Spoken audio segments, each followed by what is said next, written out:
The following is a special presentation of Extreme eSpeed TV, your new home for everything iRacing and eSpeed.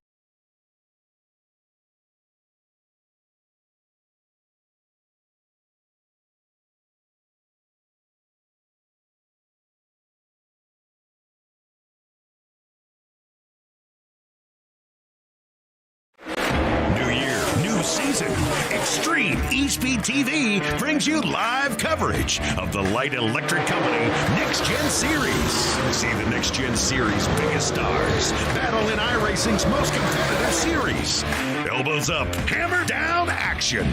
The light electric company NextGen Series, live on Extreme eSpeed TV. Your home for everything eSpeed.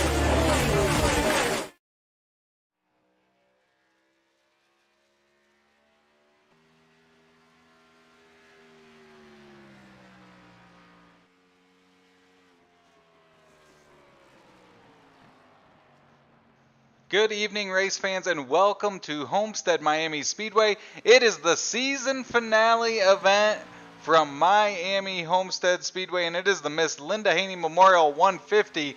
John, we are going to crown our 2022 Series champion tonight here in Miami. We sure are, and Troy Radford has put a stranglehold on the point standings here the last couple weeks. That you've been off, he's gone on quite a good streak. The last couple weeks, it's been Steve Baker and Radford kind of running up front and deciding the race between those two guys. But he's gotten a little bit of separation now on Brian Littleton. One of these guys are going to walk away with a championship tonight. Looking at tonight, you've got Brian Littleton, who is a three-time series champion, and Troy Radford, who's sitting good coming into tonight, looking for his first. It should be an exciting night, as always, a little extra excitement as the season winds down. We head into the off-season, and as mentioned, we will crown a champion here tonight. Yeah, and you know, let's just be honest here. I mean, this is Troy Radford's championship to lose. If he keeps doing what he's done the last few weeks, he's going to lock this thing up tonight, going away. But this is racing, man. Anything can happen. You can lose the back end. This track is definitely a tough track. Getting out of these corners are really tricky. The tires, when they do fall off, they fall off really quickly. You're having to adjust what you're doing into the car in the corner entry to make these corners. So this is a pretty, a track that's littered with landmines around it to get around. So I can't wait to see what these guys do. We're in for a good show, I bet. Now, Miami Homestead Speedway has gone through multiple changes since it opened up in the late 90s. Of course, came about because of Hurricane Andrew down there in South Florida. But when they put in the progressive banking, John, that definitely changed this track. Looking at the version we're racing on here tonight, what do you expect from a racing standpoint? I think the racing's going to be fantastic. I think we're going to see a couple of different grooves develop here. And like I said, the tire fall off when they go quickly. And then all of a sudden, you're having to lift way earlier going into the corner so the nose doesn't drive up the track unless that's the lane you're wanting to go in. And I think we're going to just see a lot of that, just a lot of side-by-side racing tonight. So as we go through qualifying here, it's currently Steve Baker sitting atop the charts here, looking for a Linda Haney Memorial Pole Award to finish off the year. Steve Baker's a driver that has had a wonderful season, as has number 2 there, Dale Osmond. And then third fastest is Dustin German, who's came on mid-season, and he's been fast each and every week that he's been a part of the series. Yes, he has. And then after those two guys are both Brandon Medford and Brian Littleton, our other championship contender here tonight. And Brian's off to a good start. He hasn't got a good qualifying spot like this in a couple of weeks here. And I'll tell you, the other thing is the unknown, because believe it or not, while you were away, we went 2 races in a row without a caution. I mean, these guys just amaze me each and every week with their with their skill, their racecraft, and how they give and take out on the track. And this is a track that, I'll be honest, would not surprise me if we saw it go green to checker without any kind of stoppage. It definitely is a track. It leaves plenty of space to make passes, but it also allows you plenty of space to make them cleanly and get around. Steve Baker currently sits atop the charts. 11 drivers have made their way around for qualifying. 17 drivers on the grid thus far here for tonight's season finale event. If Steve Baker holds on, it will be his 16th career Linda Haney Memorial Pole Award and a good start to his final night of racing here. Do look at the charts, John. It looks like Troy did not take a qualifying lap yet. Brian Littleton currently sitting in fifth. And looking, if we only have 17 cars tonight, once they wave that green flag, Troy Radford will be our 2022 champion. Yeah, and that could be just part of his deal. He's knows that he's just got to take the green flag and get around a lap and whatnot, and then it's his. So, start. Why not start from the back there and have some fun here tonight? And the first couple laps are always kind of a little bit crazy while guys are settling it out. But just because he doesn't qualify, I don't expect him to stay back there for very long. So our pre-race continues. Looks like we have a couple more minutes for some guys to make qualifying times around this Miami Homestead Speedway. And like we've seen all season long, we could see some long green flag runs. When cautions do come out, it always feels like they come out at a timely spot. And you've got to think, with it being a championship night, there will be extra attention on that, so extra cautious with the racing. But at the same time, John, nobody's really has anything to lose besides Troy and Brian, and if that's wrapped up early, then it's just going for a victory the old school way. Yeah, well, I like to call that just going out and trophy hunting. And, I'm sure these guys all know the deal with Brian and Troy here. So I'm sure that those guys will get extra room here from everybody in the field. But everybody else, hey, it's fair game. Let's get it on and see who can come out with that trophy at the end of this. But real quick, we are in Homestead down here in Florida, and you know what? We would be remiss. You mentioned Hurricane Andrew and the history of this place, and they got struck with another pretty bad hurricane down there, down in Florida here this last couple of weeks with Ian. And just want to, if anybody out there is listening or watching with that is down there in the affected areas. Our thoughts are with you, and hopefully anybody else that sees any kind of opportunity to donate to the Red Cross or whomever on TV. I know the NFL was doing some things and other sports organizations. Don't hesitate to give $5, $10 to them and help those people out down there. I was watching some videos over the weekend and just seeing what it looks like before and after down there. It's insane what Mother Nature can do, and really there's nothing you can do to prevent it from happening, but the destruction down there, especially where it hit and made landfall, is pretty unbelievable to see now here days and weeks later. It really is. And two remarkable stories I saw is, I forget which the former NFL player's name is, but he built a complete 100% solar community down there and they never lost power. I mean, everything around them is devastated, but they sustained minimal damage and never lost power, which I thought was just remarkable. And then just the immense flooding, because it just wasn't the coastline where it got hit. But I mean, you looked at over at Orlando, and I saw pictures from Daytona. Daytona was like half underwater. Yeah, the track had a ton of damage. I don't know if you saw it. The backside of the banking got it was like eroded around turn 3 and 4. It was pretty Oh, crazy to wow. see. Yeah, where I didn't see that. it would just rip that apart. So I know they were looking at that. I still don't think they've commented on what the exact damage is there. But it went all the way across the state, and then of course came back into South Carolina and some of the other areas as well. Yeah, and I got some pretty good flooding up there on the East Coast too, and just a unfortunate set of events here. But hopefully, over the next hour and a half here, we can take everybody's minds off of it, and these guys can put on a great show, and we can have some kind of resemblance of normalcy for anybody that may be watching down there. For sure. And as we wrap up qualifying here, if Steve Baker locks this up, it will be his 6th Linda Haney Memorial Pole Award of the year. which will be the league leading for 2022. And as we move into race mode, John, got to give a shout out to you for joining each and every Sunday and being a part of the broadcast. We've got Jess down in the NextGen hauler. Of course, Steve Baker putting the league through the summer and into the off season. And then, of course, our statistician, Jags, for providing all our stats each and every week here on Extreme eSpeed TV. Yeah, and it's been a pleasure here joining you every Sunday night, and I've enjoyed about every race that we've watched. Each one of them have been competitive, and I think more times than not, we didn't even know who was going to win that thing until they crossed the checkered flag, crossed the start finish line. There was plenty of finishes like that, plenty of green flag runs and green flag pit stops where we might not have known exactly how it was going to shake out, but it was definitely a lot of fun, and we will miss all of you during the off season. But for now, we will move on to our starting grid here as they start to grid out on the field. And for the final time in 2022, we will hit the track here shortly.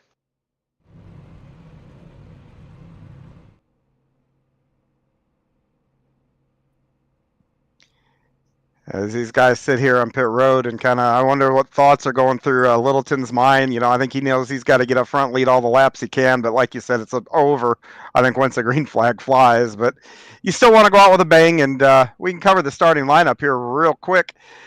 On the pole, it's going to be that 55. That's Steve Baker. Out to his outside will be the number 88 of Dale Osmond. Starting in row 2 will be the number 99 of Dustin German, and next to him will be the number 83 of Brandon Medford. Starting in the next row, the third row is going to consist of that number 80, Brian Littleton. Next to him will be the number 1, that's Dustin Ping. Starting in the fourth row tonight, it's going to be the number 66 of Chris Berg, and out to his outside is going to be the number 27, that's Nathan Bishop.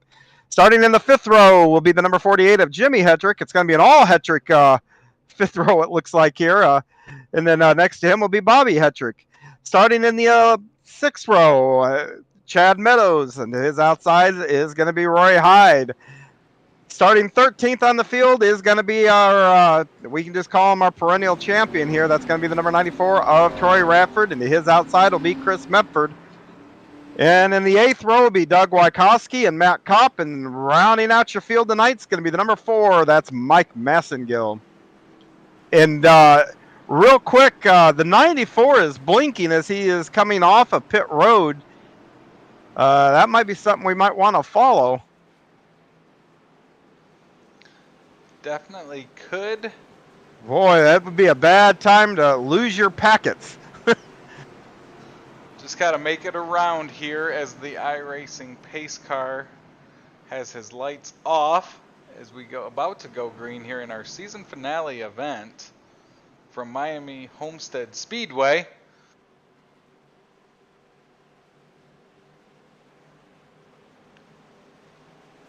So 100 laps around this mile and a half make up the 150 miles in this Miss Linda Haney Memorial 150. And for the final time in 2022, the green flag will wave. It's Steve Baker and Dale Osmond leading us into turns 1 and 2.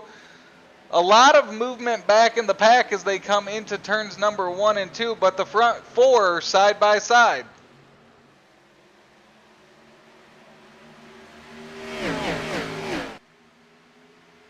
Cars all over down the backstretch here as they go to complete their first lap. It's Steve Baker out front. Dustin German moves into second using that inside line.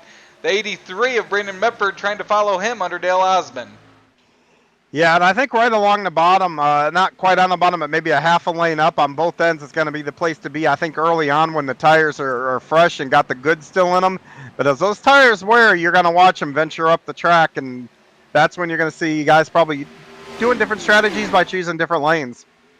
Here early, Dustin German looks strong on that inside line. He now looks to the inside of the 55 of Baker as they go through 3 and 4. It's Dale Osmond and the 88 running third, watching from behind. And as they come out of 4 side by side, it's going to be at the line. It looks like it's still, Dustin German leads that lap as they now work lap number 3.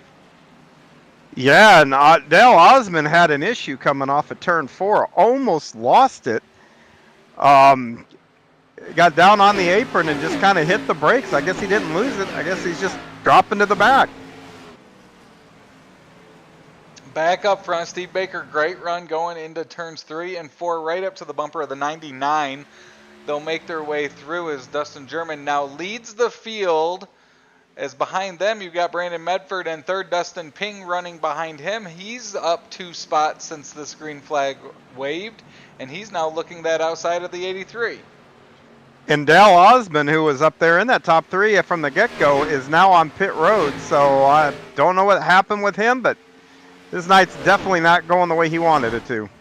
It does look like that 83 has some rear end damage, so I don't know if that was something Dale got involved in or not, but nobody else around Brandon Medford has any front damage.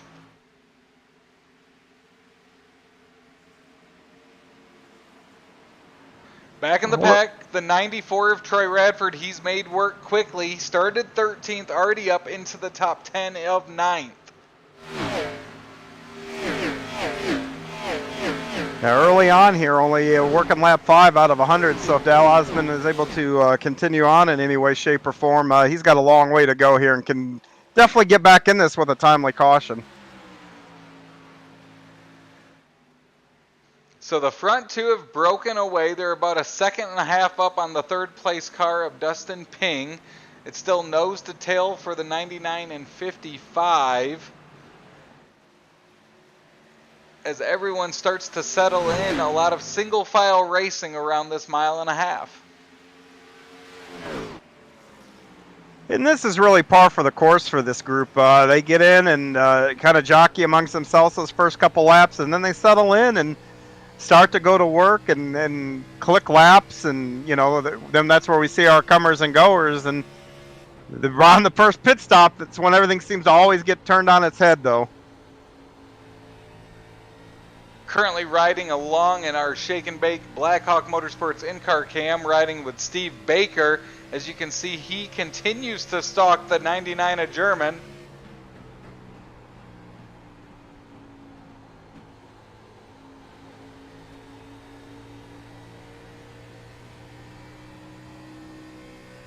Tell you what, John, German's car rides right down, almost down to that white line in 3 and 4. And then he runs up about 1/2 a line in 1 and 2. Yeah, and that's the shortest way around. And right now, like I said, when you still got the good in the tires, that's really about the fastest line to get around here. But I have to think when those tires start to go, you're going to see him cross maybe that first seam, get further up maybe in that second lane, because you're going to have to really start backing the corner entry up, or the nose of those cars, they just don't want to turn. They'll head right to the outside wall if you try to drive it in as deep as what you did the first couple of laps. Watching a battle. This is a battle for 7th. Troy Radford continues to move up through the field, working that inside of Jimmy Hedrick. That'll move him up into the 7th position. Puts him behind Brian Littleton, so that's a good spot to be in. If you're right behind him like that, nobody between you, that's pretty comforting.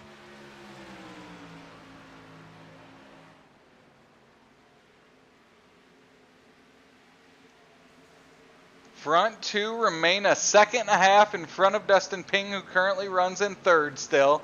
Ping has Medford, Brandon Medford, and Chris Berg running behind him. And then, as you mentioned, John, Brian Littleton currently running 6th. Troy Radford has raced up to the 7th position. As we work lap 10 of 100 here in the season finale, Miss Linda Haney Memorial 150 from Miami Homestead Speedway, the 2022 season finale event for the Light Electric Company NextGen Series. And we're getting to that part of the race, John, where they start to get spread out. You'll have maybe little groups of cars throughout, but passing becomes a premium. As we look, there's Brandon Medford moved to the inside of Dustin Ping for 3rd. Yeah, and last time through 1 and 2, I saw guys in 3 different lanes going through there, and so I think the tires are starting to kind of change on these guys a little bit. So the guys that took care of him for that first 5-10 laps are probably going to start to come forward as the guys that really abused him, maybe by overdriving the corner, maybe picking the throttle up too early in the corner. They're going to start to struggle here, I think, over the next few laps. Following up on Dale Osmond, who is currently running in 17th, NextGen Hauler informing us that Dale had a restart violation. He beat the leader to the start-finish line on the start of the race. So that one he tried to come to pit road and just missed it. So he had to come back around then. That's what my guess is. That probably happened. Tough break for him. Compounding mistakes, which the first one's always frustrating, and then when you make it even worse, it doesn't help the frustration level as some bad luck for Dale here at the beginning. But as you mentioned, opportunities, if a caution does come out, him to get back on that lead lap and be back in position to battle for spots.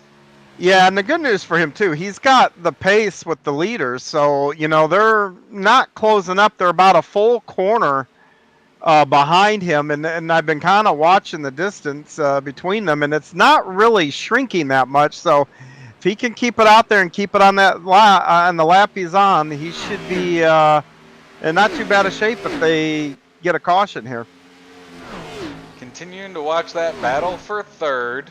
Brandon Medford settles back in behind Dustin Ping. He made an attempt for the third position. Did not come to fruition. Back in the pack, you've got Nathan Bishop following Chris Medford around. Chris, a great start for him. He's up 5 spots into the top 10 after starting 14th. The only harder charger out there would be Troy Radford, who's up 6 spots into the 7th position.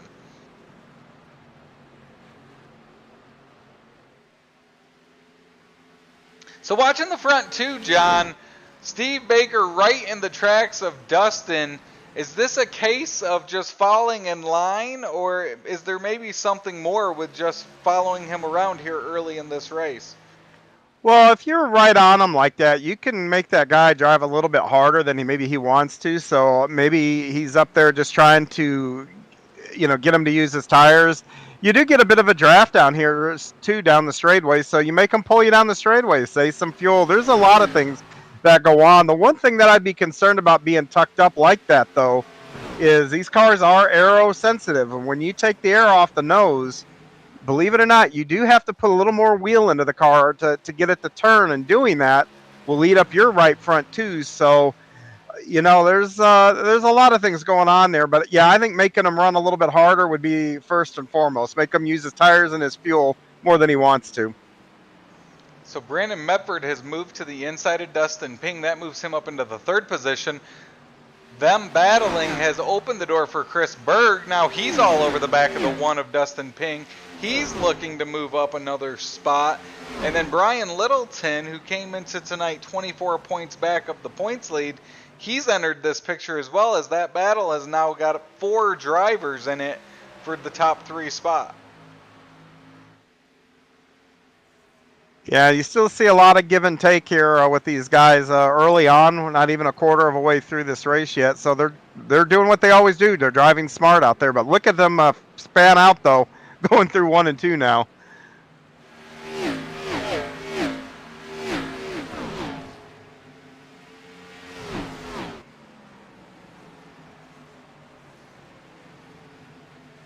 So the run of green flag laps continues here early, John, as they about complete lap 18 here of this 100 lap event. You see Chris Berg look to the inside of Dustin Ping. That's a position for 4th, as Ping way up against the wall through 1 and 2. Brian Littleton will look down the backstretch as an opportunity to move into the top 5. Yeah, I think he may have overdrove his car a little bit to get that car to go that high. That's what those guys got to be leery of. It doesn't take a lot for them to wash up. Just a very, very slight bit of overdriving will do that. Out front, it's still the 99 of Dustin German. He leads Steve Baker as they work lap number 20, about a 1/5 of a way through this season finale event.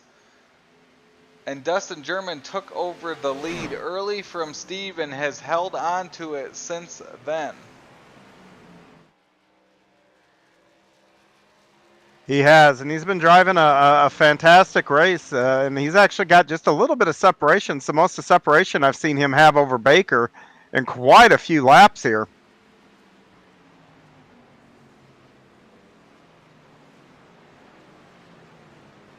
Baker has had a great season. Currently sits third in points with 5 victories. That leads all drivers in 2022. Of course, he picked up his 6th Linda Haney Memorial Pole Award. He came into tonight 42 points back of Troy Radford. So Steve trying to get out of here with his 6th victory of the season. Yeah, and just an update further back, the guy that Baker's chasing in the points, number 80, Brian Littleton, has now moved into the top 5. He's cleared Dustin Fing, and Troy Radford's trying to follow him through.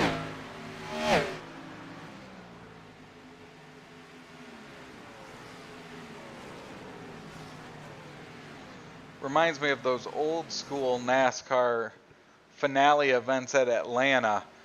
Where Battle for the lead. As long as you kept the guy close, you knew where the point standings and the point situation stood. Yes. Baker is drawn up beside the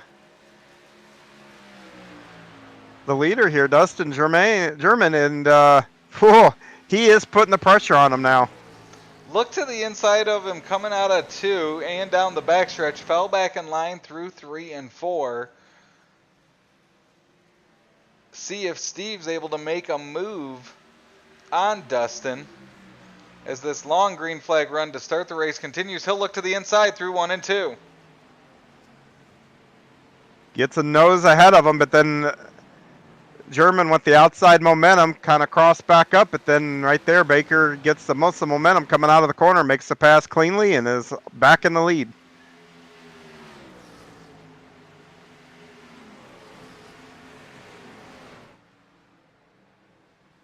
So for the second time tonight, Steve Baker will lead the field. Dustin comes out of 4, gets a little loose there. That'll open up a gap for Baker as they move on to lap number 25 of 100 here in the Miss Linda Haney Memorial 150, our season finale event for the Light Electric Company NextGen Series. Yeah, it's going to be really odd next Sunday not doing anything. Been a while since that's happened, and not have anything planned for the next few weeks on a Sunday. Same here. I know the Cool Ray Pro Late Model Dirt Series you race in, John, that wrapped up its season last Wednesday here on Extreme eSpeed TV.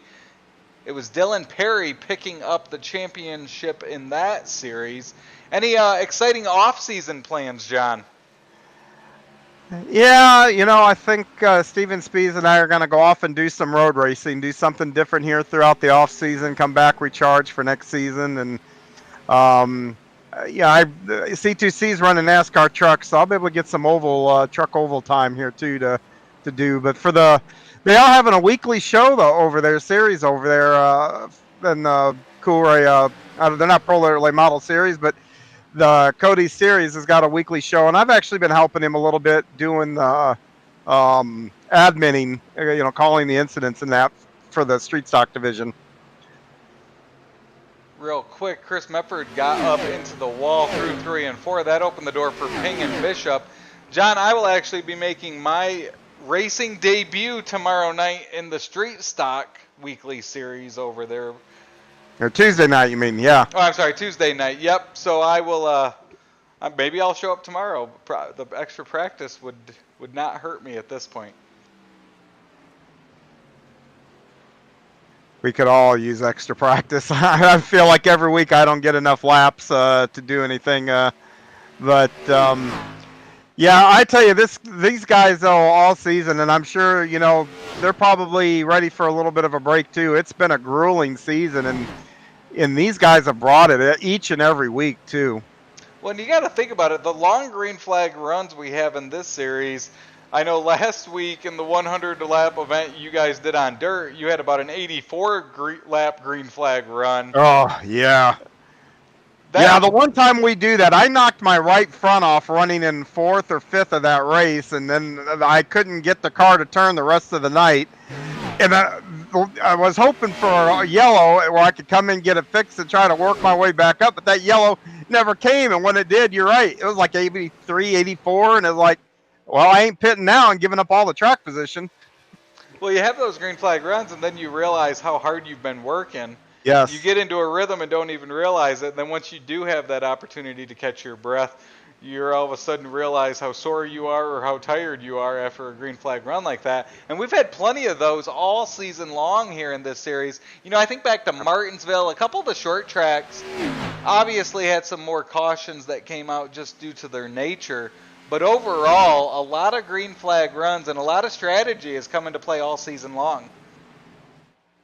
Yeah, and you know, you have to contribute that to the drivers first and foremost. You've got a bunch of guys in here that give each other respect. I'm sure they disagree at moments on the track, just like any series. But for the most part, the level of respect in the series is really unmatched in most series, you know, in iRacing. And they've just put on a fantastic job, and they're rewarded by getting a race a lot, you know. God knows I've been in races, and I'm sure these guys have all been in races where you're following the pace car as much as you are racing, and man, that ain't any fun. So these guys have got to race and race a lot this season, and I'm sure that because of that, you're probably going to see most of these guys back again next season when they line them up and go at it again. So we watched Nathan Bishop get by Dustin Ping. Ping continues to follow him. We also watched Matt Cope and Doug Wasaki get past Jimmy Hetrick. That's just outside the top 10. While they made that pass on the 48, we saw Jimmy get up into turn number 3. When there is that guy underneath you trying to make that pass going into 3, we've seen that quite a bit where that outside guy will drift up, almost get into that outside wall. Yeah, it's just so easy that the nose of these cars take off at this track. And, I mean, they're running 175, 76, maybe even close to 180 on new tires going into these corners. That's haul in the mail on a track this size. And when you got that kind of speed going into the corner, you miss your marks by a little bit. Boy, that I'm telling you, that car does not want to turn at that point. So out front, it's still Steve Baker looking for his 6th win of the year. He has stretched that lead over Dustin German out, and it looks we've got green flag pit stops. And I was just about to say, we've got to be coming up on those. Radford and Medford followed them in there. So that will hand the lead over to Chris Berg.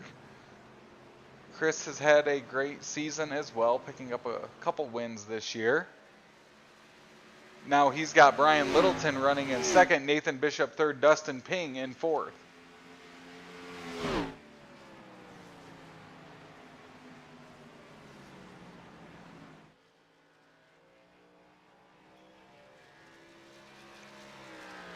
Brian Littleton will make his way down pit road this time, as will Nathan Bishop, Roy Hyde. Yeah, once again, we saw almost a 2-second fall off here and between what they started the race at and where they're at now. So that's a pretty significant difference. And boy, these guys weren't messing around this time coming in. Usually we see somebody push it 8, 9 laps beyond what anybody else does. But I think the only one that has stayed out there is Dustin Ping. Or excuse me, Chris Berg. It looks like he will stay out when he rounded turns 1 and 2. That's where Steve Baker and Dustin German came out, so they're already back in front of him. And you got to think they're going to close up and pull away from him pretty quickly.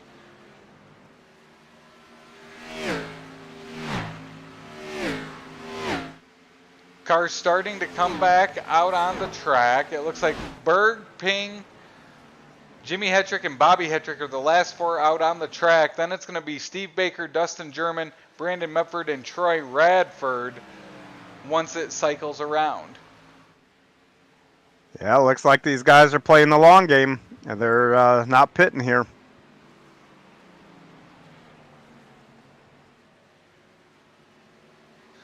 Great pit stop on and off pit road for Steve Baker, John. When they pitted, they were about 0.3 from each other. It's now over a second between Baker and German. Yeah, you can really make up ground getting on pit road and getting off pit road if you do everything correctly. And it's amazing what that little bit of time equals to distance-wise on the track. Jimmy Hetrick made his way down pit road this time. That leaves 3. It's Berg, Ping, and Hetrick, Bobby Hetrick, the last 3 out on the track with the tires they started with. The nice thing is they're out there almost 2 seconds a lap slower than the other guys. And the nice thing about this track, it's nice, it's big, it's wide, so you're not really going to get hung up by these guys or some of these other tracks. You know, if they're slowing in your way, you still got to woe up and figure a way around them. Troy Radford has made it past Brandon Medford for position. That moves Troy up into 6th. Once it cycles around, that puts him up into 3rd. As now Bobby Hetrick makes his way down pit road.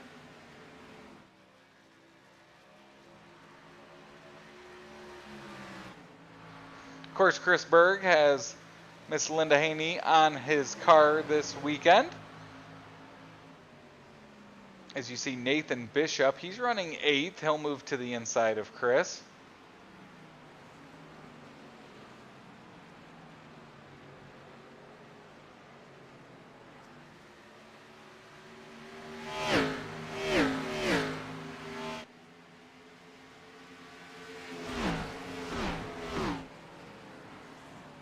This time by will be 40 laps complete here in the Miss Linda Haney Memorial 150 at Miami Homestead Speedway.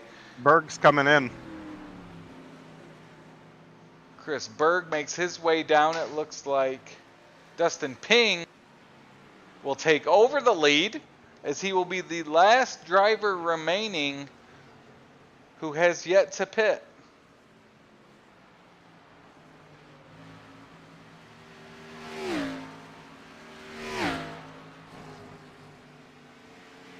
The initial leaders came in while working lap 33. Now we're working lap 41. So Dustin's been out there for quite a while longer.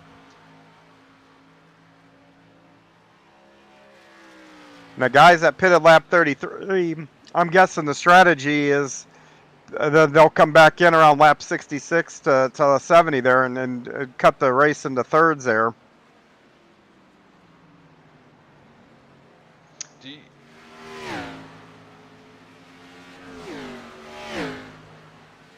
We've seen green flag strategies like this before.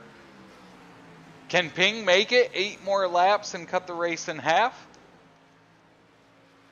Been wondering that myself, but it'll be, my guess is it's going to be really, really close, I guess. He's still staying out there. I mean, I don't know why else you'd stay out there for this long, giving up this much time per lap. If that's not what your goal is, to get it down and see if you can't make it a one-stop race.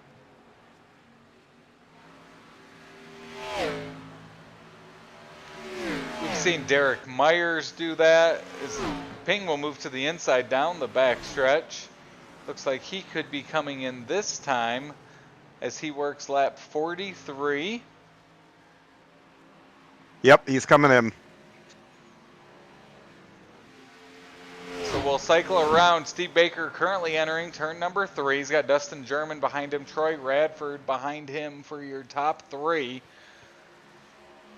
Steve will pass Dustin Ping as he heads down the front stretch here. And Dustin was running in the top 5 there before this pit cycle started. Now I'm going to be interested to see where he re-enters the field and then see where he works his way up, because now he is going to have fresher tires, so he is going to make ground up on the guys that get around him.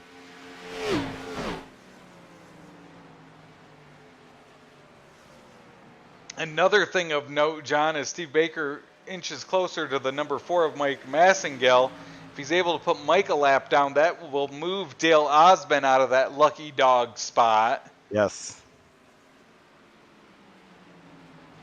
as Steve works the inside of the 4 machine. That's Mike Massingale on his outside. Dustin German's about a half second behind Baker now as they head down the backstretch here. Loses a little ground just by the place of catching Massingale. But they will complete lap number 45 this time by.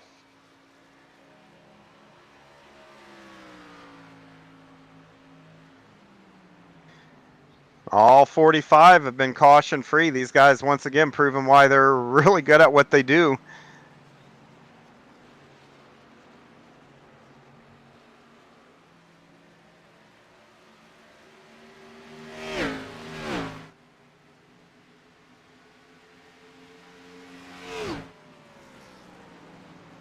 So Steve Baker is back in the lead. He's got Dustin German behind him.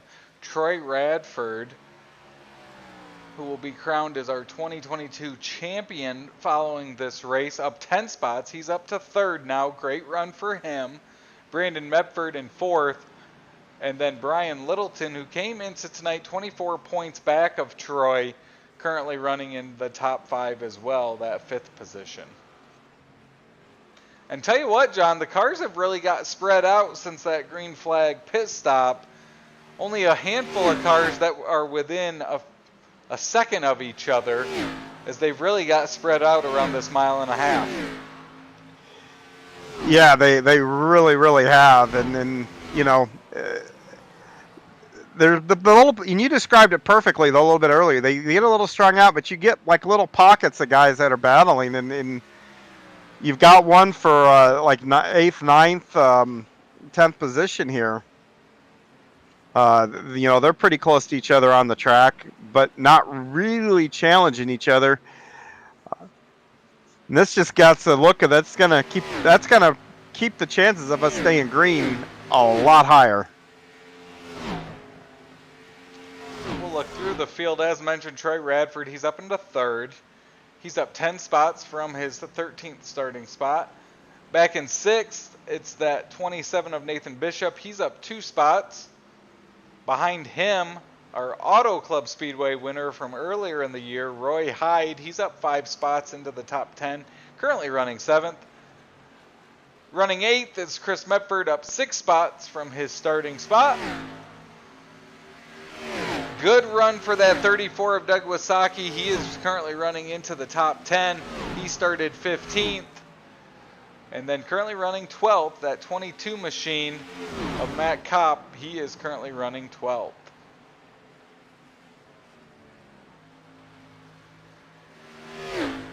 But out front, it continues to be Steve Baker, our 5-time winner this season, looking for win number 6.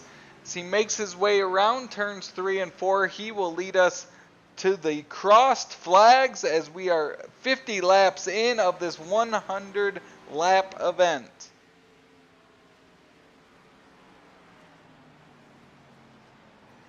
And, you know, I'm going to be honest, Troy Radford's kind of reeling these guys in, just slowly but surely. For Troy Radford. He's creeping into this thing, so I wouldn't write him off as somebody that can win the championship and win the race both in the same deal here.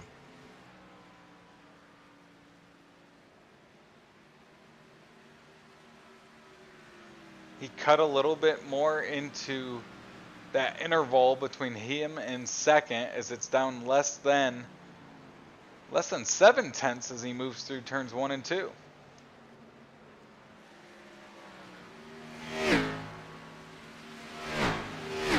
He stays on the podium here. We're going to have to ask him why he chose not to qualify. I'm kind of curious to hear that answer.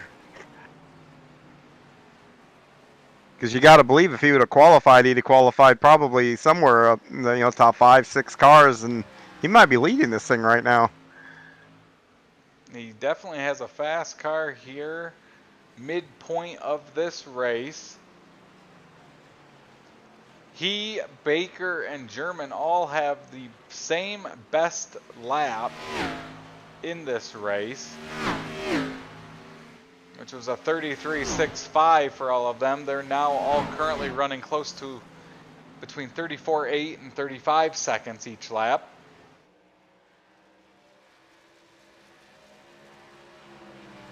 And he's down to about 4/10 behind German now for that second position. Yeah, he got the draft too, which is going to help him down these straightaways, help close that gap even further. But what he's got to be careful now is he's going to have that draft, which means at the end of the straightaway he's going to be going faster than what he's gone in the past. So he's got to be careful not to overdrive it and end up the track. Really closes up there in turns 3 and 4, cuts it down to about 3/10 of a gap now. And while they continue to battle here, or at least start a battle for second, Steve Baker has checked out. He's about 2.5 seconds ahead of this battle for second.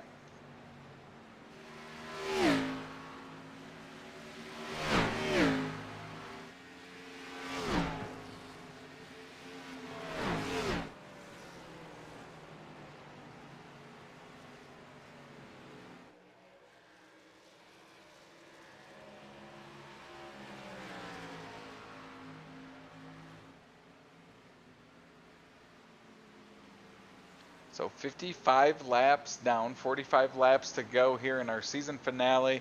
It's the Miss Linda Haney Memorial 150. And as we continue to watch Troy Radford try to chase down, we'll jump in car with him with our Shake and Bake in-car cam presented by Blackhawk Motorsports.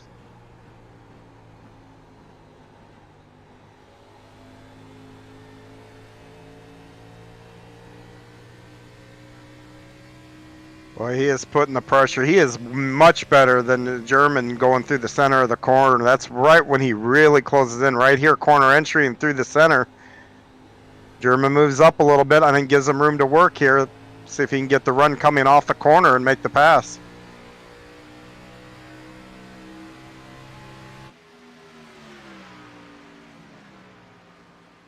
They dive into 3 and 4 side by side. Radford will pull ahead. German will fall in line behind him. And they will come out of turn 4. Nose to tail. It's now Troy Radford in second. Now it'll be interesting to see, John, if he's able to try to chase down Steve Baker out front, who now is up 3.2 seconds over Troy Radford. He's still got 40 laps to, of course, with a pit stop in there somewhere, but he's got 40 laps to try to reel him in here, barring any kind of cautions. And like I said, this just has a look of, I don't think we're going to see a caution here. I hate to jinx the guys, but I've just got a feeling we may not see a caution.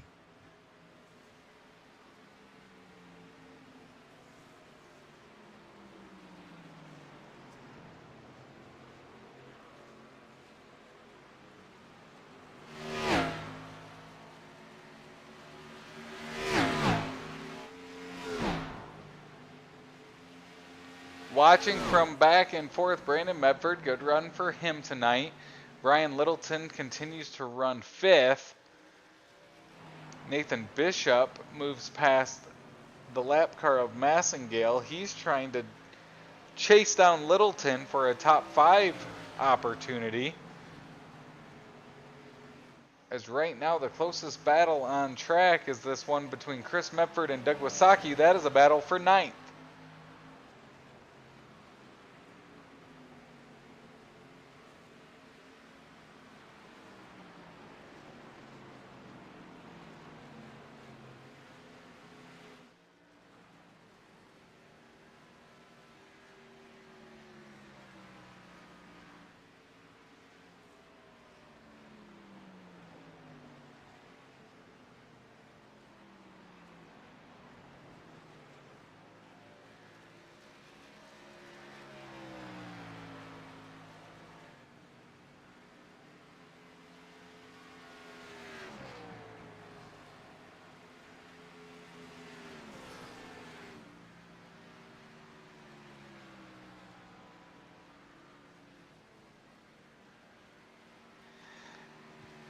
These guys continue to go around this track, and I've been watching the times between the first and second, and Steve Baker is continuing to stretch that lead out. I thought for sure Troy would start to kind of close that gap, but Baker's almost up to a 4-second lead here now. Nathan Bishop had a great run. He closed right up to the back of Littleton for 4th.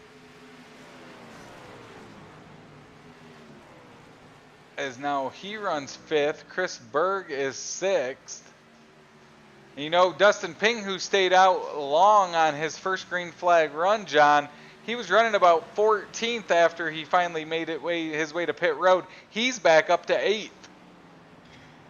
Yeah, but I don't know if that's a net loss gain for him, because when the pits opened and the guy started coming in, he was sitting 3rd or 4th, so he's still got some distance to make up here to get at least back where he was before the pit stops.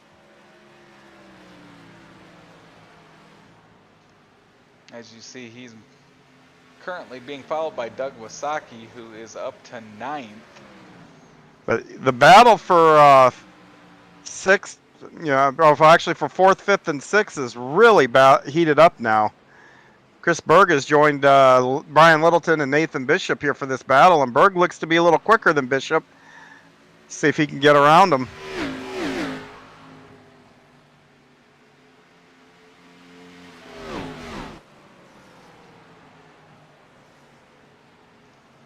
See, that battle continues to tighten up. Berg really got a great run there on the inside. He'll close right up to the tail of the 27 and look to the inside down the front stretch. Up ahead of them is Brian Littleton, currently running in 4th. And remember, Berg is also one of those guys that stayed out for a while on those tires, so he's probably got it close to about 10 laps fresher tires than both Littleton and Bishop here.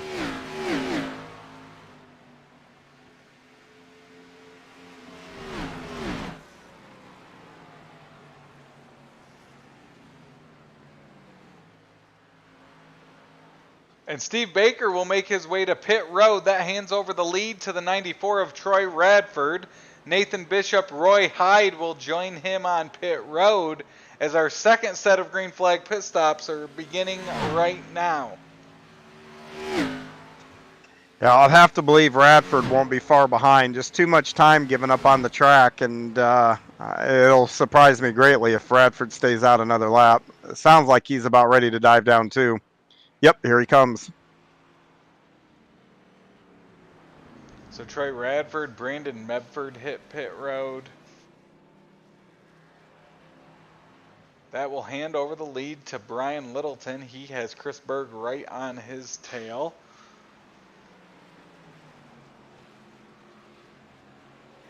You know, while Berg and Ping, we don't think they can make it, but having run, I forgot what it was, 42 to maybe somewhere to 44 laps in, they can go to into the 80s lap-wise. You know, if they can get a caution after everybody's pitted and they stay out again, they're going to trap a lot of guys a lap down.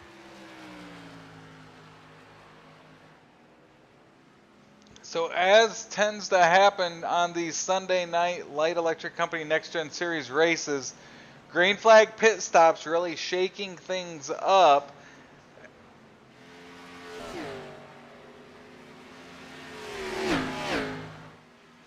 And John, it looks like Dustin German may be out in front of Steve Baker now after some green flag pit stops. Wow, that'll be big. Steve's usually pretty solid getting on and off pit road here, and he had built a 4-second lead. Man, something must have gone awry on his pit stop.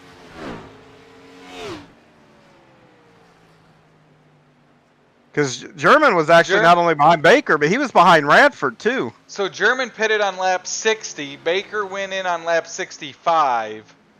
Oh, we missed German going in. So German had entered first. That makes sense. And now they're not that far from each other, but he is in front of Steve, at least after they've both pitted. Yeah, and that's short pitting for you. That means he got 3 or 4 laps at 2 and 3 seconds difference. And that's all he needed, and that got him back out front. But I have to believe Baker should have no trouble wheeling him back in.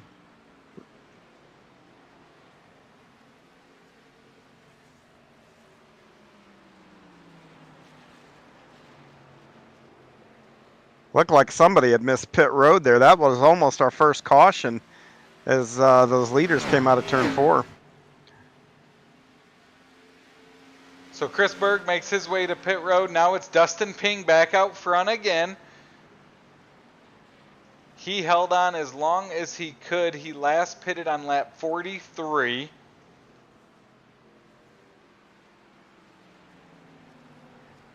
And he is not that far ahead of Dustin German and Steve Baker, who have made their way already to pit road.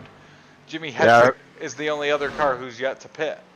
Yeah, the Baker and German have already passed him in the pits there, so he is going to fall back from those guys once again.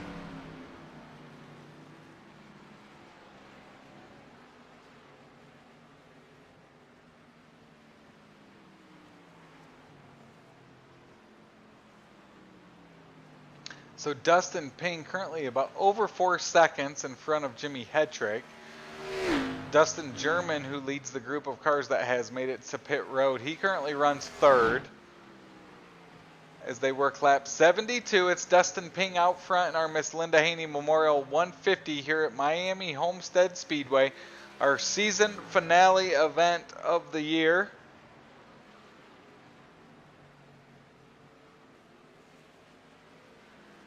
Hedrick makes a dive to pit road.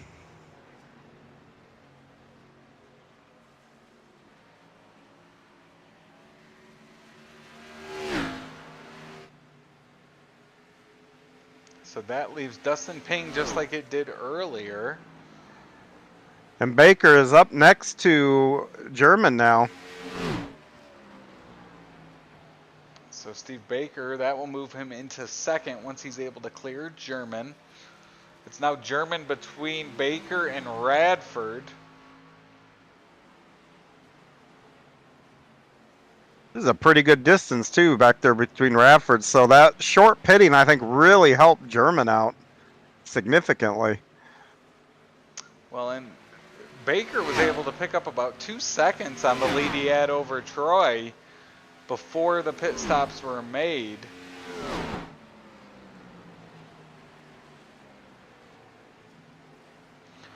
So cars really strung out around this 1.5 miles now as our green flag run continues. We're down to 26 laps to go here in our final event of 2022.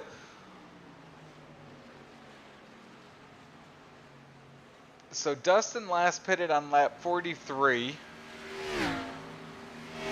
That means he is working lap 31. Yeah, and Ping is in turn 4 while the 55 of Baker's in turn 3. So that gap is shrinking rapidly.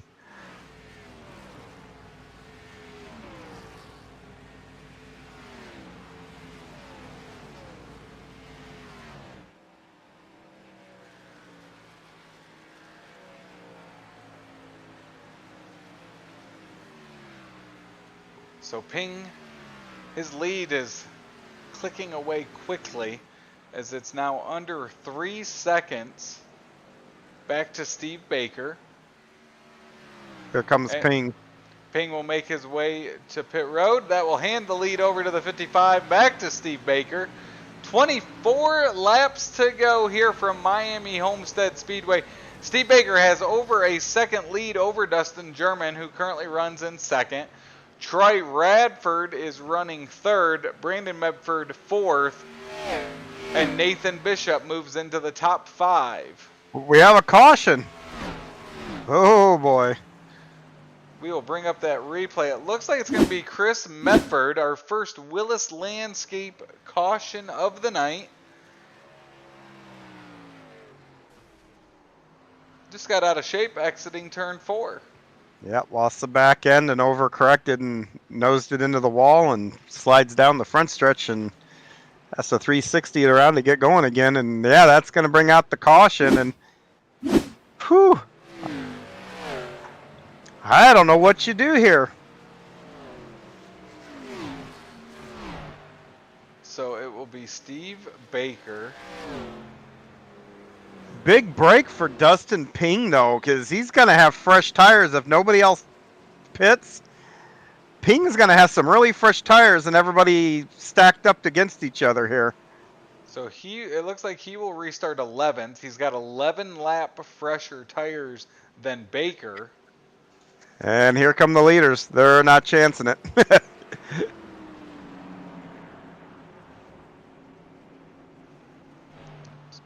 So we'll see if Dustin...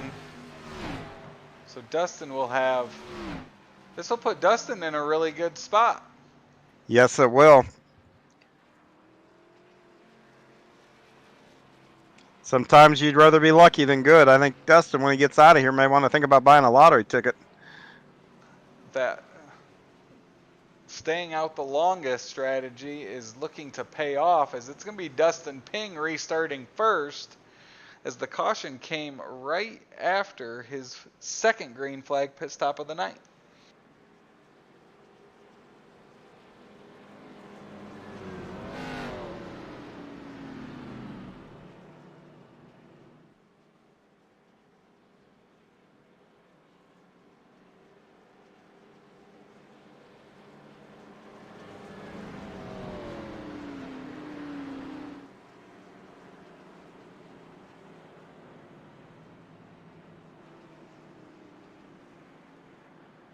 You know who's going to get a waiver around here because they didn't pit, but that 88 of Osborne, though, he's going to get a shot to pass the pace car and get himself back on the lead lap. He's been waiting for that since the first lap, and it finally works out. Yeah, and the way they're lined up right now, I think Dustin Ping's going to come away with the lead here after those lap cars move out of the way here.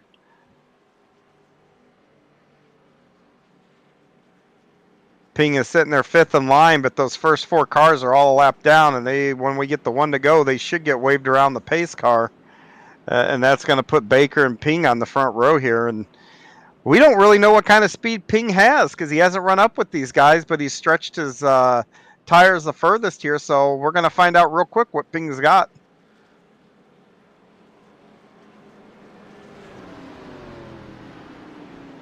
So our first Willis Landscaping caution comes out on lap 77.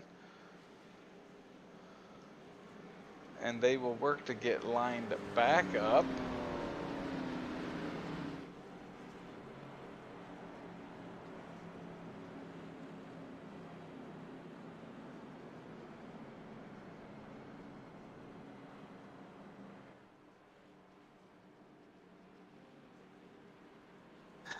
Well, at this point, I got to ask you, who's your money on? I think it's hard to go against Steve. He's been fast all night, and he's been somebody that he's fallen back. He's had to make some passes for the lead, but once he does get out front, he's able to pull away. So I think if he's able to get in front of Ping, it's going to be really hard for the rest of them to get around Ping and then chase down Baker. I'm going to have to agree with you. I wouldn't sleep on that 94, though, but that's up there behind Baker. He's someone that we've seen have speed and move up through the field. He just hasn't had the track position, so this will definitely bunch that up and give everyone a little opportunity to make a move. As we will go back through the Blackhawk Motorsports restart zone for the first time tonight. And the first time in a few weeks, for that matter. Yeah, we should thank Joe Halter for stepping in and doing a really, really nice job. It was a lot of fun working with him over the last couple of weeks. Yes, a big thank you to Joe. Joe allowed me to hang out with my family for a couple weeks, which was greatly appreciated. So it'll be 81 laps complete when we go back to green. They will make it through the Blackhawk Motorsports restart zone for the first time. It's Dustin Ping, Steve Baker leading us back to green with 20 laps to go. Baker's able to shoot out a front. He will be up in front of Ping as they go into turn number 1. Dustin German able to break free as well as he moves up behind the 55 as Troy Radford will look to the inside. Yeah, remember on new tires, I think the fast way around is towards the bottom, and that Ping has got his car right on that.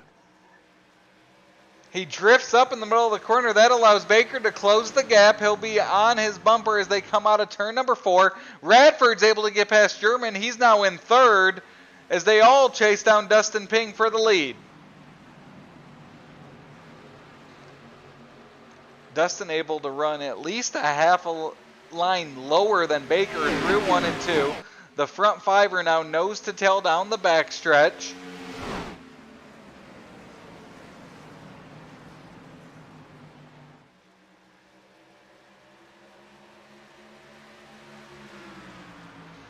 Ping has the clean air out front. He's used strategy of staying out as long as possible on these green flag runs. It paid off with our first Willis Landscaping caution of the night. And now with 17 laps to go, it's Dustin Ping leading Steve Baker. You know, and if I remember correctly, Dustin did this way back in Phoenix towards the beginning of the season and snuck a win out.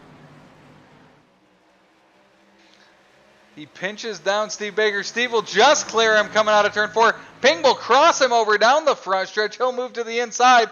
That opens the door for Radford and German to close up on them as well as they continue to battle for the lead. I think Ping is going to have his nose inside there going down the backstretch. Just couldn't get off that corner, but he had the position through the center there, but Baker is just so strong. Baker now leads. He's now able to move down into that inside line. German's right on the tail of Radford for third as they come out of turn number 4. As the front 4 have broken away, but 5th Medford and 6th Littleton are right there behind them.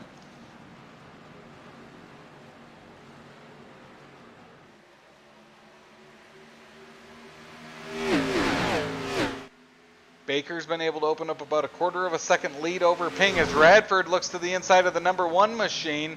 Through 3 and 4, they're coming to 14 laps to go as Radford trying to claim the championship and victory here at Miami. It's not going to have a whole lot of time, and Baker has been so strong today. You know, even if Troy can catching him's one thing, passing him's going to be another, that's for sure. As we'll jump in alongside Troy Radford with our Shake and Bake Blackhawk Motorsports in-car cam, trying to chase him down. It's a 0.2 of a second lead for Baker as Troy Radford trying to claim his first Light Electric Company NextGen Series championship and pick up the victory here tonight at Miami Homestead.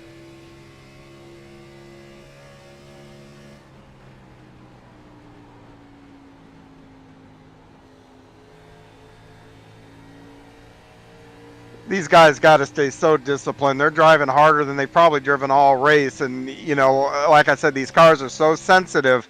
You overdrive the corners by, 20, 30 feet. And trust me, when you're traveling 180 mile an hour or, 20, 30 feet goes by in the blink of an eye, and not to do that lap after lap here when the lead is right there for Radford. That's an enormous amount of discipline both these guys are exhibiting right now. He's closed the gap in turns 1 and 2. Really, he's looking better than the 55. He holds the gap steady. Oh, there, it's Littleton into the wall coming out of turn number 2. Behind him, he'll stay moving forward as the green flag will stay out. And watching this battle for the lead, John, Steve Baker, when he's leading and you're following him, Steve Baker puts a lot of pressure on you to run perfect laps. Yeah, he does, and both of these guys really do. I mean, we've watched them now for the whole season. I'll tell you, these two guys honestly don't make many mistakes. So, Radford can't sit behind him and wait for him to try to make a mistake, because that mistake most likely isn't going to come. He has got to figure a way around to get his nose inside there, get him up out of the groove, and he's running out of time to do that. It'll be 10 laps to go this time by. Radford still about a 10th and a half behind Baker for the lead, following right in his tracks. Brandon Medford has moved up into third. Dustin Ping runs fourth. Chris Berg, your top 5. Yeah, there's a half a car length between them going into the corner, and once again, Radford just pulls right up, closes that down to probably just a couple of feet. It almost looks like Baker's better down here in 3 and 4 than Radford, and Radford's better than Baker down in 1 and 2. Because there you go, there's that half a car length again.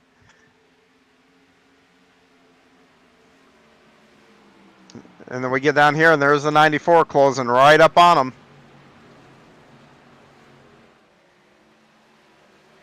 The front. Oh, I was going to say, so if you're Radford now, you got to figure out how to get better down here in 3 and 4. That's your only shot to beat him now, is figure out how to be close enough to him that you can do something as far as a pass goes down there in 1 and 2. Good 3 and 4 there for both of them, as Radford was able to stay close.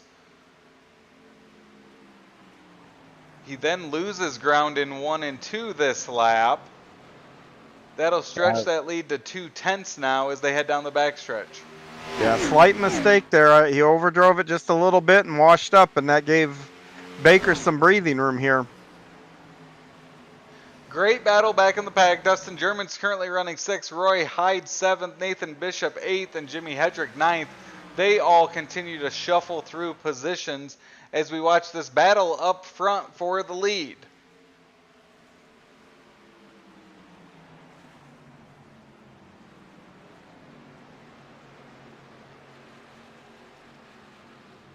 Last lap, Baker was about a 10th quicker than Radford, 34.30s to 34.4 for Radford here. So Baker's doing what he has to do to stay out here and take this win. The best lap last time was actually the 3rd place car, Brandon Medford. So Radford's been able to close that gap back down to about a 1/10 of a second. Yeah, and that last lap, Radford was quicker than Baker. He ran 34.39, and Baker ran a 34.41. Titanic battle. And like I said, the couple weeks here you were off, Joe and I watched these two guys just battle it out for the past 3 weeks here.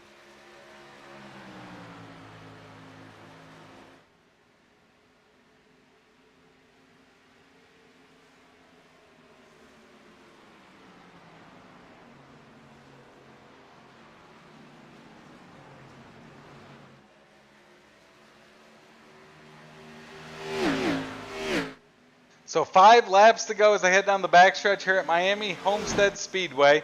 Radford lost a little ground on Baker now. It's a 2/10 of a second lead for Baker over Radford.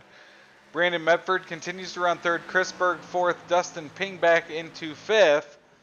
Roy Hyde has now moved up into 6th as he continues to battle Dustin German, Jimmy Hetrick, and Nathan Bishop. And now Hyde looks to the inside of Ping for 5th.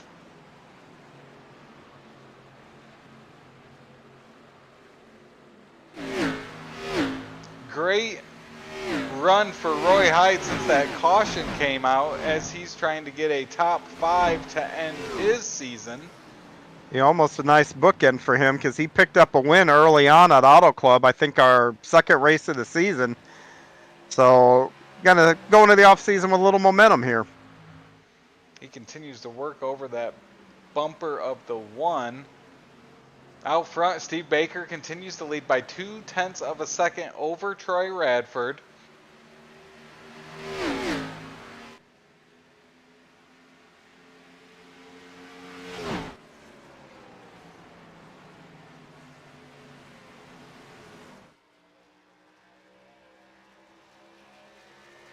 They will come to 2 laps to go. 3 more miles around this Miami Homestead Speedway, and our 2022 season will come to a close. Will it be Steve Baker picking up his 6th win of the year, or will Troy Radford be able to take home both trophies tonight, the season championship and our Miss Linda Haney Memorial 150? Yeah, at this point, I think this is Baker's race to lose. He'd have to make a mistake, and as we touched on earlier, the guy doesn't do that very often.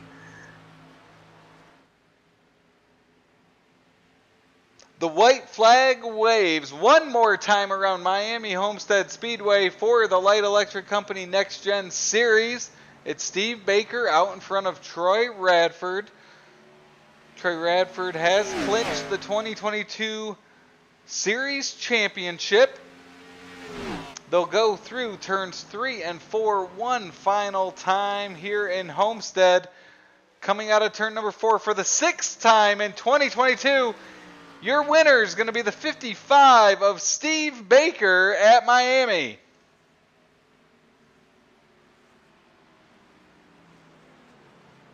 Troy Radford will end up second, your 2022 Series champion. Third, Brandon Medford. Fourth, Chris Berg. And fifth, Roy Hyde.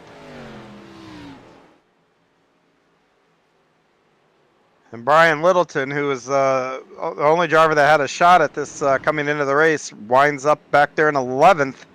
Comes up a little short for his 22 hopes, but good news is 2023 is just around the corner.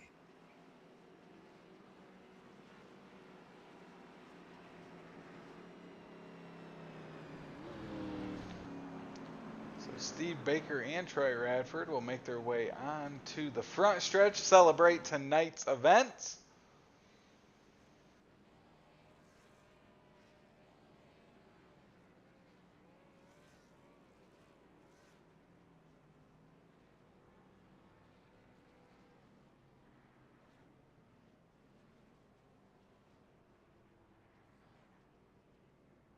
And once they get out of their cars, we will interview our top 3, including this year's 2022 Series champion, the 94 Troy Radford, his first championship in the Light Electric Company Next Gen Series.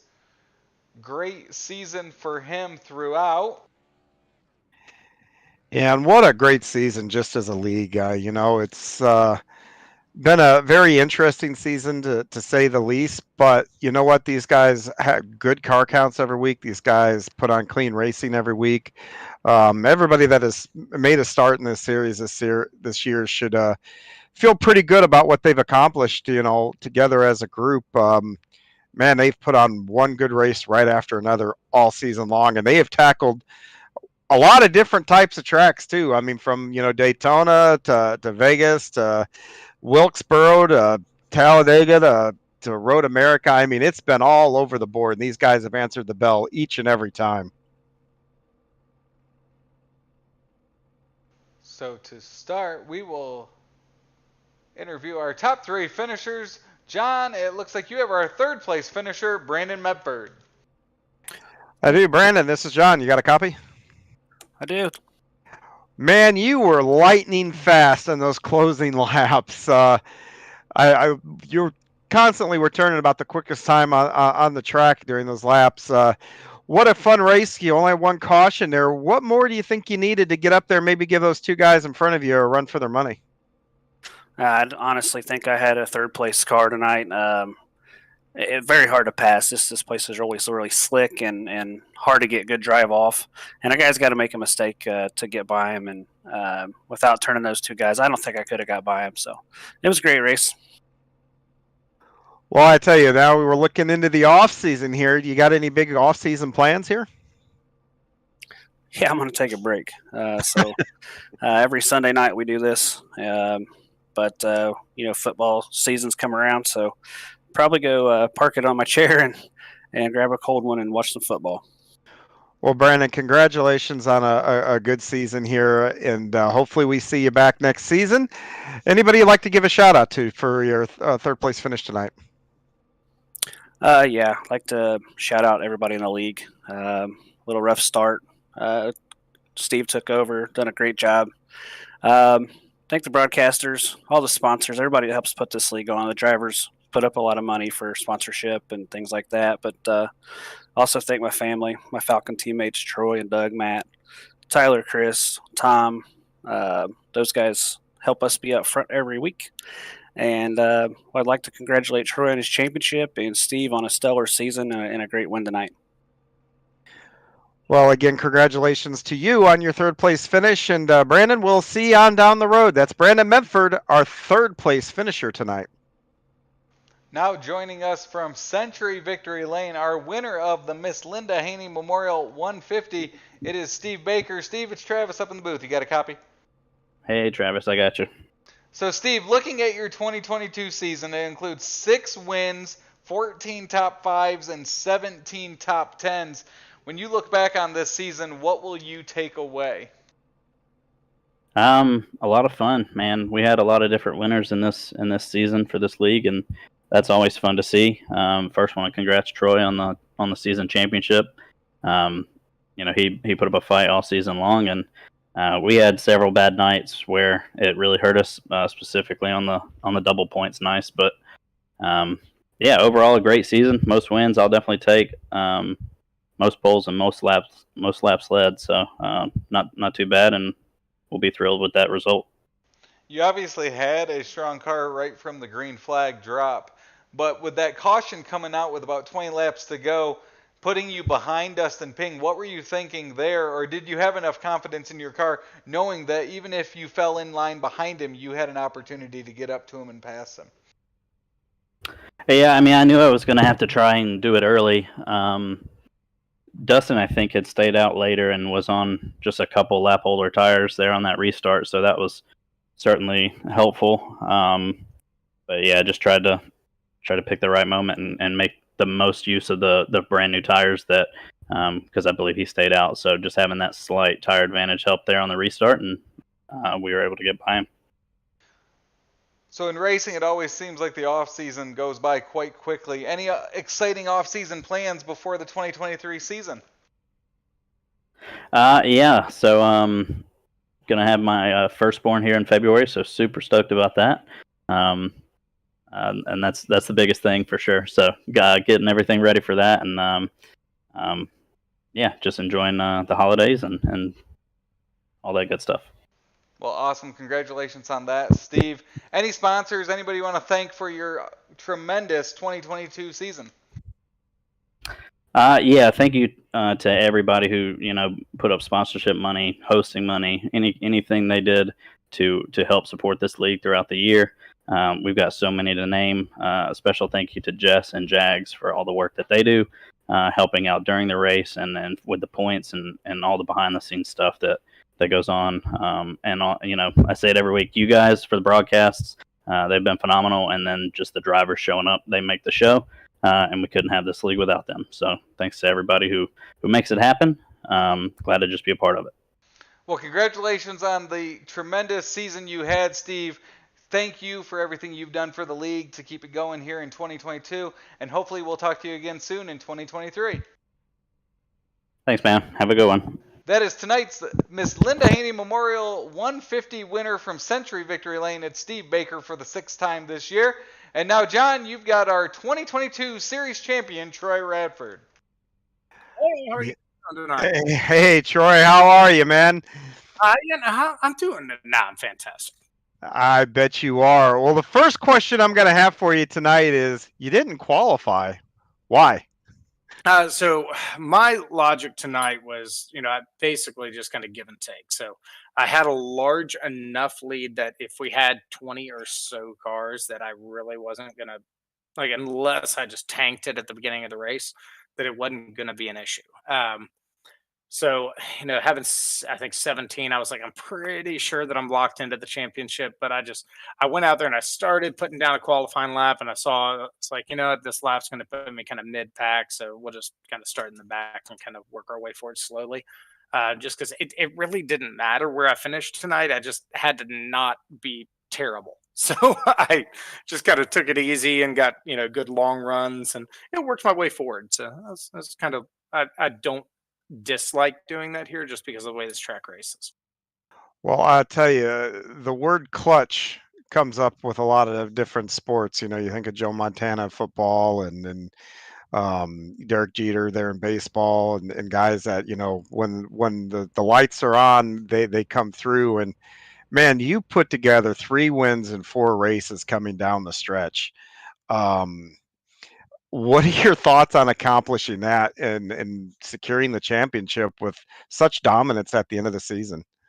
Honestly, it was just tough. I've hit this point in the season where, right before those wins started, where I was looking at everything and I'm going, good gosh, went from big points lead to like 20 something points back. And, I kind of feel like the season's collapsing in on itself. And I just going into that next race, I just had to freaking swallow it. Like, not get nervous, not, you know, I knew what I had to do, but not get too far in your own head of what you have to do to actually get there. So I just sit there and kept chipping. And fortunately, Brian, who, is an amazingly talented driver, and his main thing is he is so freaking consistent from race to race to race to race. He doesn't have issues, doesn't miss races, doesn't have any of that stuff going on. And fortunately, at least for me, he not only did I go on a hot streak, but he also started having a little bit of bad luck towards the end of the season, which helped me get to the point where I was. But definitely having the good run of races there that I had from me put pressure on him. That not saying that contributed, but definitely you can get on your own head when you're in those situations. Oh, absolutely. When your closest competitor's reeling off victories, yeah, you start to push a little bit more. And your season really turned around. Talladega, you got caught in a wreck, and I think that was your last, what I would say, a poor finish of the season. And that after that, like I said, you went to 3 to 4. So that week between Talladega and Kentucky, I don't know if you remember back then, about a month ago, but did you do anything different that week? How did your minds change between the two of those races to allow you to maybe help you turn around there a little bit? Honestly, I just sat there and ran long runs, and I really like whenever we're running practice and stuff like that. Now, I tend to not practice for the races outside of or outside of the week because in my own head, if I sit there and I put 3 hours of practice in, during the week, and then I get into Sunday, my expectations for Sunday go way high. So because I know I put in the time, I know I'm good, I know I should be there. So then whenever I have a rough week, I beat myself up harder because of that. So I find that for my own mental sanity, I do better when I basically just, show up to practice and then sit there and run long run, long run, long run, long run, because the short run's going to be there. But ultimately, like you see tonight with Homestead, it's all long run and it's all figuring out how to save tire where your opponent's not saving tire. And on top of that, really hammering in on practice for me, making a constant effort to practice pit entry, getting out of your stall, and exit of pit entry, because that's where, I mean, those stops there, it's so easy to lose 2 3 seconds on pit road just by those few little things. Well, I've just got a couple of more questions for you. Number one, you're now a champion. You're the champion of the Light Electric Company Next Gen Series. And how are you going to celebrate over the next 24, 48 hours?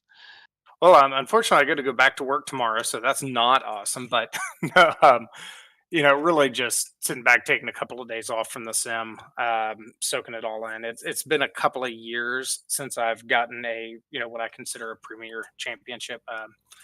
I've gotten a couple like little shorter runs and stuff like that as far as championships go. But this is a big one, and this is one that, I whenever I took over running this league a couple of years ago, it there's a lot of pressure on you whenever you're in charge of the league, and it's really hard to race while you do that. So for this is my first year stepping back, and again, kudos to Dale and Steve for stepping in when I left and just doing a really good job with the league. But it it there's a lot of internal motivation to get this one done, because this is an important league for me. This is one that I have a lot of passion for. I love the people, I love the league, and the way it runs. And it definitely is one of the top tier leagues for me to sit there and want to win the championship in. Well, as promised, my last question for you now is the off season. After you decompress here in a couple of days, you got any big plans over the off season, and will you be back next season? I guess would be the next big question, which I think you kind of answered already. Yeah, I mean, I definitely plan on being back again. This is a group that I love, and I love the guys who race it. And of course, we're all, we all might get in tiffs every once in a while, because I don't know if you know this or not, but we're all pretty big competitors out there. So Sure. um, it's definitely, I love all the guys that run this, and everybody down to Jags, who puts together the points. She just does such a fantastic job with all of the stats and everything like that. And there's just a lot of passion in this league, and I love doing it. But as far as me, honestly, I'm probably going to take a bit of a break from the sim for a month or two, just because I've kind of got a little bit of that burnout right now after I was running 3 leagues, and between having 4 kids and running 3 nights a week and stuff like that, I'm definitely a little burnt out right now. So I'm probably going to take a little bit of time off before next season. Well, I tell you what, enjoy your time off. Enjoy those kiddos. They grow up fast. And congratulations on your championship season. What a fantastic year, capping off your all your wins and everything here this season. Just amazing here. So, who would you like to? The floor is now yours at this point. Who would you like to give a shout out to? Of course, as always, Lucky Finn Project is such an important one to me. My son was born with a limb difference, and he's missing part of his arm. And Lucky Finn Project is actually a really, really good resource for people who are kind of thrust into that situation where you got a kid, and all of a sudden there's something a little different.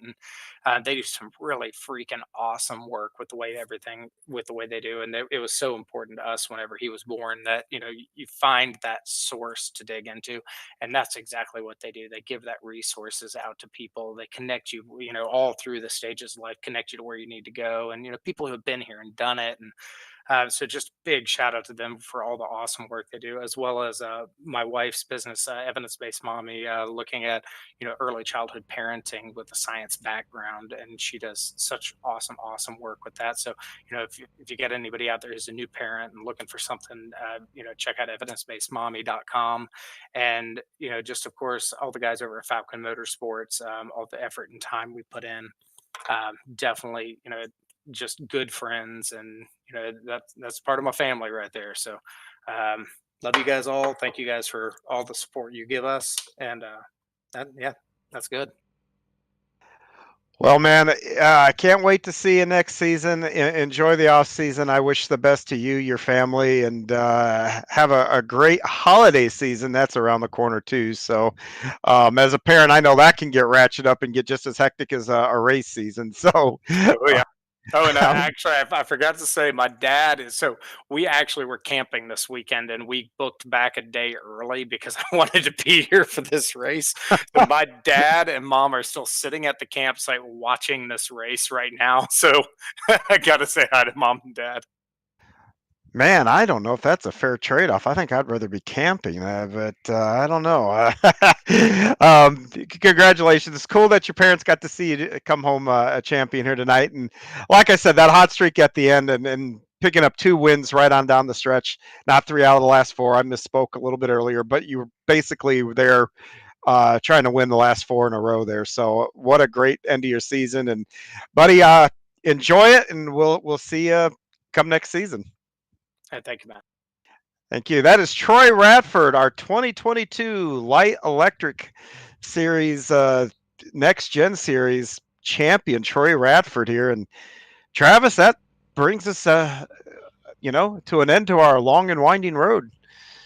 That brings us to the end of the 2022 season. With that, we'll bring up our final race results for the Miss Linda Haney Memorial 150. It's Steve Baker, Troy Radford, Brandon Medford, Chris Berg, and Roy Hyde, your top 5. With that being said, we've crowned our champion. We've visited Century Victory Lane for the last time. John, any parting words as we shut down for the off season in regards to the Light Electric Company Next Gen Series? No, I just want to say thank you to you and Andy for giving me the opportunity to come on board here with eSpeed TV and broadcast these races, and Steve Baker and his team for not saying, hey, get that guy out of there, and allowing me to do this for the whole season. I can't tell you how much fun I've had watching this. It's just been remarkable, and I've enjoyed every second of it, and want to thank all the folks that allowed me to come do this. Well, thank you, John, for being here with us each and every Sunday. Thank you to Steve Baker and the Light Electric Company Next Gen Series. Congratulations, Steve Baker, on tonight's win, and congratulations to our newest champion, Troy Radford, your 2022 Series champion. With that, we will say good night from Miami Homestead. Hope to see you again in 2023. As always, thank you for tuning in to Extreme eSpeed TV, and we will see you again at a racetrack soon. This copyrighted broadcast of Extreme eSpeed TV Network is intended solely for the entertainment of the audience.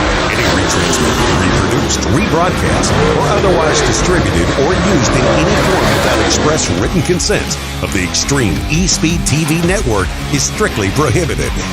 We hope you've enjoyed this broadcast.